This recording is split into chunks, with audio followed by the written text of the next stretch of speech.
Stefanie, it's really nice to meet you. We're here in Los Angeles talking about Insidious Chapter 3, but in a couple of days you'll be with us in Houston, Texas. I will. Have you been to Houston before? I don't know. I don't think I have. Well, you're going to have quite an experience. It's a great city. Awesome. Congratulations on the film. Thank you. I'm a little shaky right now because I just did the 4D experience, Yeah. which I understand you did yesterday. I did. I tried it out yesterday. It's terrifying. It is. It's so like tight and oh god, it's really scary. I think there's a person that kind of follows you in there, and I think everybody's been screaming it because everybody in the hallway's been talking about how like I told him, get away from me, dude, get away from me, dude. Oh my gosh.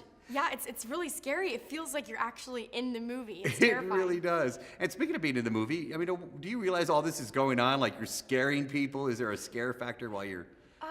It was so fun filming it. I'm just so excited for now that it's finally out, and I'm so excited for everybody to see the film and what we did with it. What scares you? What scares me? There are a couple things. I think the idea of like being in a gigantic hotel by myself, like in The Shining, is terrifying. That sounds terrifying to me, especially if it was like a haunted hotel. I want to talk about your character, Quinn. So many things going on in the head. I mean, what did you pull from to kind of portray that? Because it's so believable. You did a fantastic job. Thank you very much. I mean, I think the main thing was I just had to be present and in the moment the whole time, because when all hell breaks loose with the demon and stuff, that's definitely not something I've ever experienced. So we had to ground it as much as possible to make it as real as we could. Anything creepy happened while filming this thing? Because I always wonder. Yeah, me too. Nothing really too creepy happened on set, like real ghost stories. It was a pretty, I had so much fun. It was probably the best film I've ever worked on. But I think the creepiest part, we did have one day in an abandoned hospital, and that was really scary because we did night shoots there, so we were there until 4 p.m. to 7 a.m. or something, where we were just in this hospital. It was pretty creepy. What do you think draws us as fans to these types of films? It's exciting and it keeps you on the edge of your seat, and I love to be scared. I think it's really fun.